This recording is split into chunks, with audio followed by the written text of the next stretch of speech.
दोस्तों आज की मजेदार कहानी है आलसी ब्राह्मण और जिन की कहानी। यह कहानी आपको सिखाएगी कि जीवन में आलस कितना नुकसानदायक हो सकता है। तो कहानी पूरी देखिए क्योंकि ये कहानी बहुत मजेदार होने वाली है।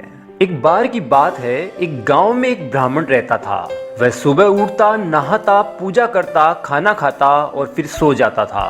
उसके पास किसी भी चीज की कमी नहीं थी। एक बड़ा खेत, खाना पका कर देने वाली सुंदर सी पत्नी और 2 बच्चों का अच्छा परिवार था। सब कुछ होने के बाद भी ब्राह्मण के घर वाले एक बात से बहुत परेशान थे। वो बात यह थी कि ब्राह्मण बहुत आलसी था। वो कोई भी काम खुद नहीं करता था और दिन भर सोता रहता था। एक दिन बच्चों का शोर सुनकर ब्राह्मण जाग उठा और उसने देखा कि उसके दरवाजे पर एक साधु महाराज आए हैं। ब्राह्मण और उसकी पत्नी ने साधु महाराज का स्वागत किया और उन्हें भोजन कराया। भोजन के बाद ब्राह्मण ने साधु की खूब सेवा की। साधु महाराज उनकी सेवा से बहुत प्रसन्न हुए और उन्हें वरदान मांगने को कहा। ब्राह्मण ने वरदान मांगा कि मुझे कोई भी काम न करना पड़े और मेरी जगह कोई और मेरा काम कर दे। तब साधु से वरदान में एक जिन दे देते हैं और साथ में यह भी कहते हैं कि जिन को हमेशा व्यस्त रखना, अगर उसे काम नहीं दिया तो वह तुम्हें खा जाएगा। वरदान पाकर ब्राह्मण मन ही मन बहुत खुश हुआ और साधु को आदर के साथ विदा किया। साधु के जाते ही वहां एक जिन प्रकट हुआ।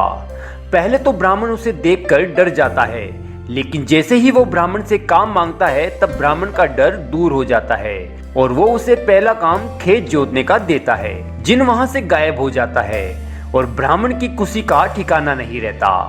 कुछ ही देर में जिन फिर आ जाता है और बोलता है कि खेत जोत दिया, दूसरा काम दीजिए। ब्राह्मण सोचता है कि इतना बड़ा खेत इसने इतनी जल्दी कैसे जोत दिया। ब्राह्मण इतना सोच ही रहा था कि जिन बोलता है कि जल्दी मुझे काम बताओ, नहीं तो मैं आपको खा जाऊंगा। ब्राह्मण डर जाता है और बोलता है कि जाकर खेतों में सिंचाई करो।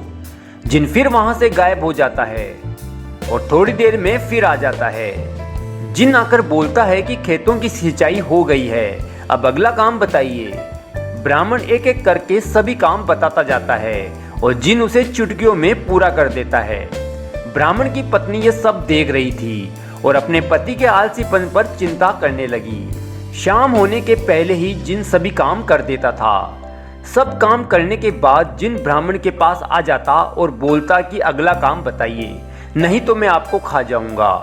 अब ब्राह्मण के पास कोई भी काम नहीं बचा जो उसे करने के लिए कह सके। उसे चिंता होने लगी और वह बहुत डर जाता है। जब ब्राह्मण की पत्नी अपने पति को डरा हुआ देखती है तो अपने पति को इस संकट से निकालने के बारे में सोचने लगती है।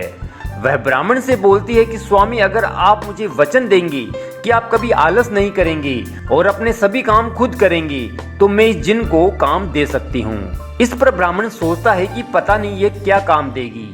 अपनी जान बचाने के लिए ब्राह्मण अपनी पत्नी को वचन दे देता है। इसके बाद ब्राह्मण की पत्नी जिन से बोलती है कि हमारे यहाँ एक कुत्ता है, तुम जाकर उसकी पूंछ पूरी सीधी कर दो। याद रखना, उसकी पूंछ एकदम सीधी होनी चाहिए। जिन बोलता है अभी ये काम कर देता हूँ। यह बोलकर वह वहां से चला जाता है।